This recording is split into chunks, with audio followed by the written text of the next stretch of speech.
Hi friends, మన హిందూ పురాణాల ప్రకారం దైత్య వంశం ఉండేది. ఈ దైత్య వంశంలో 30 మిలియన్ల నివాత కవచాలు జన్మించారు. ఈ నివాత కవచాలు సముద్రం అడుగున ఎంతో లోతైన ప్రదేశంలో నివసిస్తుండేవారు. వీరు ప్రపంచాన్ని హింసిస్తూ ఎంతో భయభ్రాంతులకు గురి చేసేవారు.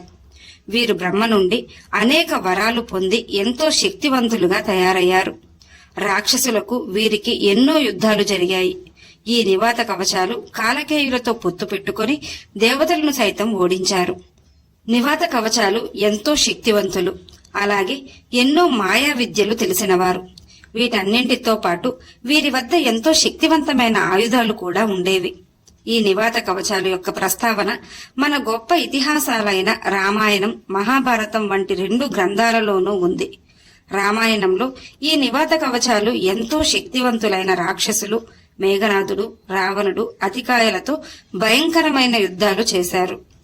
ఆ యుద్ధంలో ఎవరు విజయం సాధించారు? ఆ తర్వాత మహాభారతంలో నివాత కవచాలకు అర్జునుడికి గల సంబంధం ఏమిటి? వారి మధ్య జరిగిన యుద్ధానికి గల కారణాలేంటి? అర్జునుడికి నివాత కవచాలకు మధ్య జరిగిన యుద్ధంలో ఎవరు విజయం సాధించారు? అసలు ఈ నివాత కవచాలు రామాయణ కాలం నుండి మహాభారత కాలం వరకు ఎక్కడ నివసించేవారు?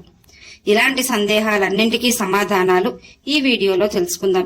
వీడియో చూస్తున్న వారిలో ఎవరైనా శ్రీకృష్ణుని భక్తులు ఉన్నట్లయితే తప్పకుండా జై శ్రీకృష్ణ అని కామెంట్ చేయండి.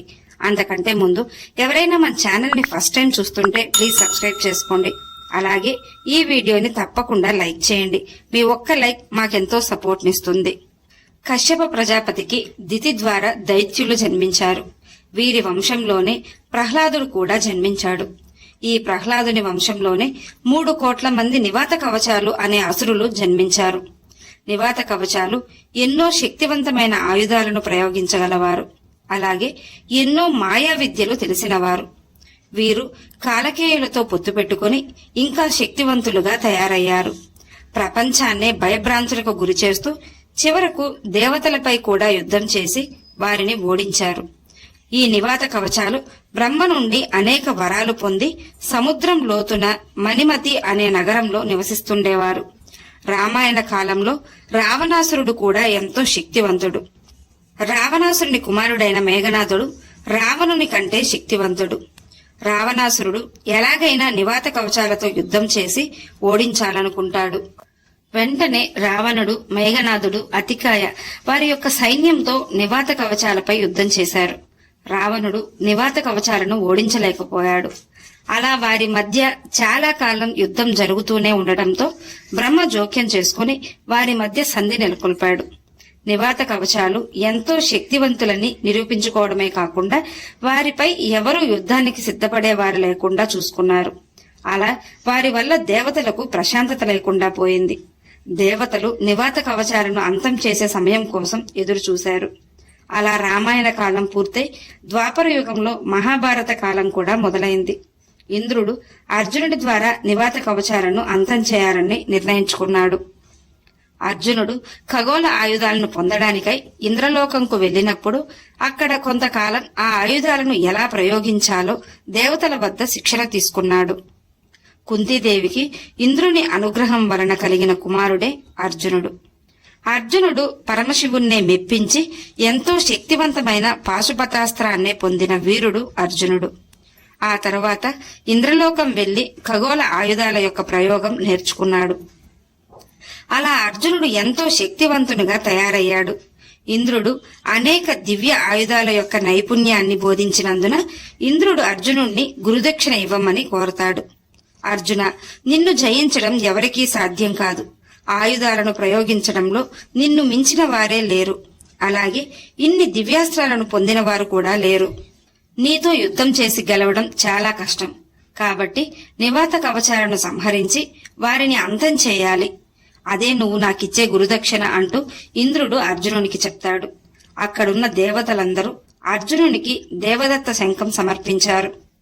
దేవదత్త శంఖం పూరిస్తే ఆ శబ్దానికే శత్రువులు గుండెల్లో భయం నెలకొంటుంది. ఆ తర్వాత ఒక శక్తివంతమైన ప్రకాశవంతమైన రథాన్ని అర్జునునికి ఇచ్చి మాతలిని రథసారథిగా అర్జునునికి ఇచ్చి పంపుతారు. మాతలి రథసారథ్యంలో ఎంతో నైపుణ్యం కలవాడు.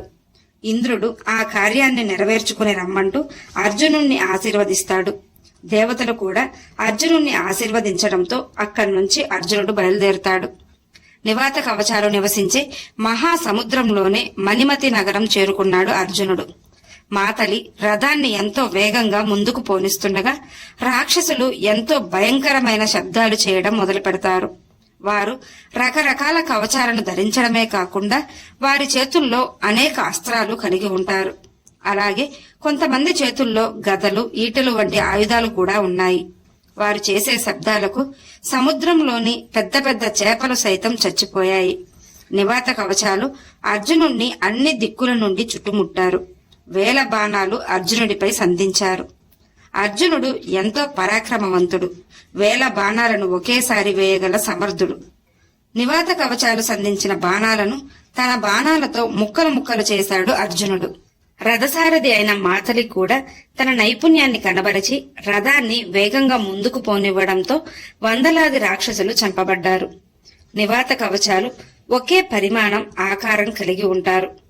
అన్ని వైపుల నుండి అర్జునుడిపై రాక్షసులు దాడి చేశారు. వారిని తిప్పికొట్టడానికి బ్రహ్మాస్త్రాన్ని ప్రయోగించాడు అర్జునుడు. ఈసారి ఆ రాక్షసులు వారి యొక్క మాయా విద్యలను ప్రదర్శించారు. అర్జునుడిపై రాళ్ల వర్షం కురిపించారు. అయినా అర్జునుడు ఏమాత్రం భయపడకుండా తన విలువిద్య నైపుణ్యాన్ని కనబరిచాడు. రాక్షసులు గాలి మరియు అగ్నిని సృష్టించారు. కాని అర్జునుడు తన దివ్యాయుధాలతో వారిని ఎదుర్కొన్నాడు. నివాత కవచాలు అదృశ్యంగా మారి అర్జునుడిపై మౌలిక దాడులు కురిపించాయి. అర్జునుడు కొంత నిరుత్సాహానికి గురవగానే అప్పుడు మాతలి అర్జునుడిలో ఉత్సాహం నింపి పిడుగు క్షిపణులను ఉపయోగించమని కోరాడు. దాంతో అర్జునుడు మరికొంతమంది రాక్షసులను సంహరించాడు. రాక్షసులందరూ కలిసి రథాన్ని చుట్టుముట్టారు. దాంతో ఆ దృశ్యాన్ని చూసిన అర్జునుడు మొదట కంగారు పడ్డాడు. దాంతో అది గమనించిన మాతలి ఇంద్రుడు ప్రసాదించిన వజ్రాయుధాన్ని ఉపయోగించమని సలహా ఇచ్చాడు. అప్పుడు అర్జునుడు వజ్రాయుధాన్ని ప్రయోగించడంతో నివాత కవచాల యొక్క అంతం అక్కడితో జరిగింది. ఆ ప్రదేశమంతా ఆ రాక్షసుల యొక్క శరీరాలతో నిండిపోయింది.